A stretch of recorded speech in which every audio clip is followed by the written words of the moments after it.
Hey guys, and welcome back to another Arma 3 video. We're full court press into September, and a few mods have dropped that absolutely slapped. Now I want to give you the rundown on a few of them. Here are 5 of the best new mods for Arma 3 so far in September 2022.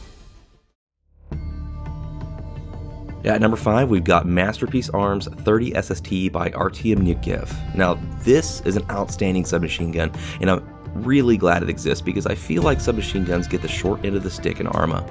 I've always had a soft spot for the classic submachine guns like the MP5 and the Uzis and P90s, and with mods like A9 Arms, RHS, and Cup, many of those submachine guns found their way into the hands of Arma players. This bad boy, however, is something both familiar and different at the same time.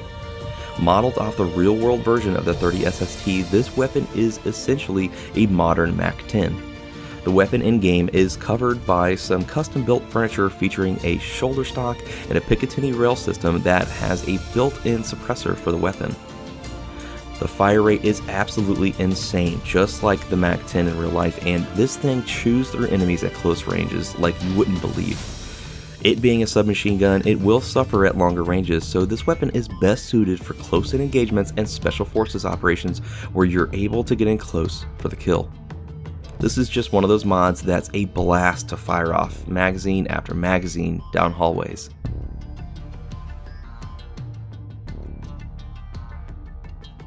At number 4, we've got Al Salman 2.0 by Swerven. This terrain is sure to tighten the pants of those players that love conflict in Middle Eastern urban settings.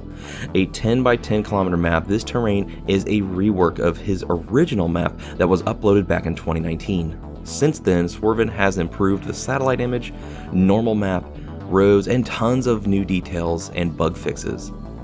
He's also included a new part of the city with over 10 villages and hamlets scattered around the desert and roadsides, which really gives it a lived-in feel.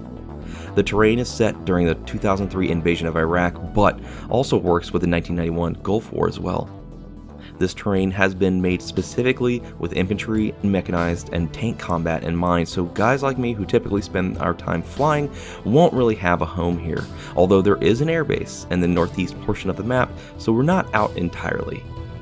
This map is beautiful and is an absolute blast to conduct infantry and combined arms operations in. If you've been wanting a new desert city map to stack bodies in, then this is it. At number 3, we've got SkeetIR Thermal Weapons Sight by Hate and Caffeine and Scotty Z. Developed by one of the gigachads that brought us the incredible Arma 3 thermal improvement, SkeetIR is a weapon sight built for medium to long range engagements during clandestine operations. You can sneak up on anyone with this bad boy and see everything they're doing, and the thermal imaging in the mod looks fantastic as it utilizes the newly updated Arma 3 thermal imaging. The physical models of the mod look fantastic and fit in well with many vanilla and modded weapons alike. This is truly one of those mods that any special forces or infantry-centric unit will want to pick up to enhance their arsenals for both day and night ops. At number 2, we've got, incredibly, one of the first Firewheel aircraft I've covered in probably 2 years, and that is the awesome EA6B Prowler. Admittedly, I never really had a thing for the Prowler, but I did have a thing for the A6E Intruder, which I find weird as the Prowler is just an extended cab version with some extra sexiness involved. But the older I got, the more I saw the value and utility of weapon systems like the Prowler.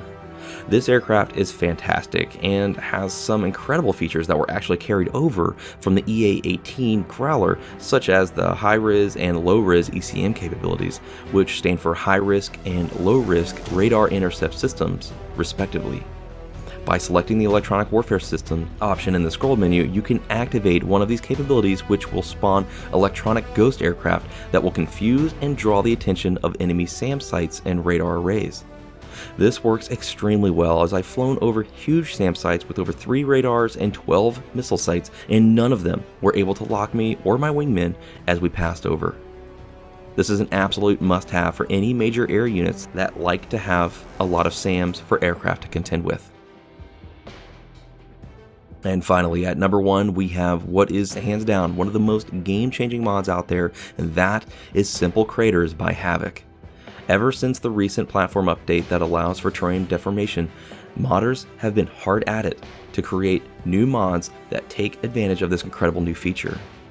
Simple Creators does exactly that by allowing artillery, rockets, and bombs to actually deform the landscape and create actual craters in the terrain. These same craters can then be used by infantry as fire positions and cover and concealment. Conversely, this is a massive game changer on maps with many air bases. Weapons such as the Durandal anti-runway bomb now have an actual use in-game and can absolutely deny the enemy the use of their air base's runways. The tactical and hell, even strategic application of such weapons generates a ton of new options for mission makers to employ. I can now fly an F-16 with a few 2,000 pounders and drop those along the runway and completely shut down the enemy's capability to launch aircraft. These same tactics have been used by the United States Air Force previously in real-world application.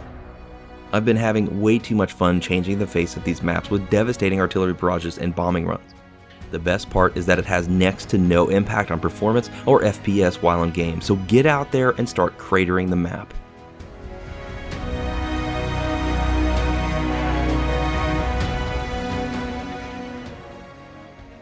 Well guys, that's all I've got for this video. I truly appreciate you for watching until the end. Modders continue to pour their heart and soul into our beloved Arma 3, prolonging the lifespan of this wonderful sandbox so many of us still call home. As always, I'd like to thank my badass patrons for the continued support and dedication to me and this channel. I say it in every video, but I truly can't thank them enough. And of course, I'd like to thank you, the viewer, for watching, liking, commenting, and subscribing. All the interaction we have means this video gets spread to more and more people, and you never know what your comments or thoughts on a particular mod can do for someone else's enjoyment. So please share some of your favorite mods in the comments below if you feel so compelled. Thank you all again for watching, and I will see you in the next video.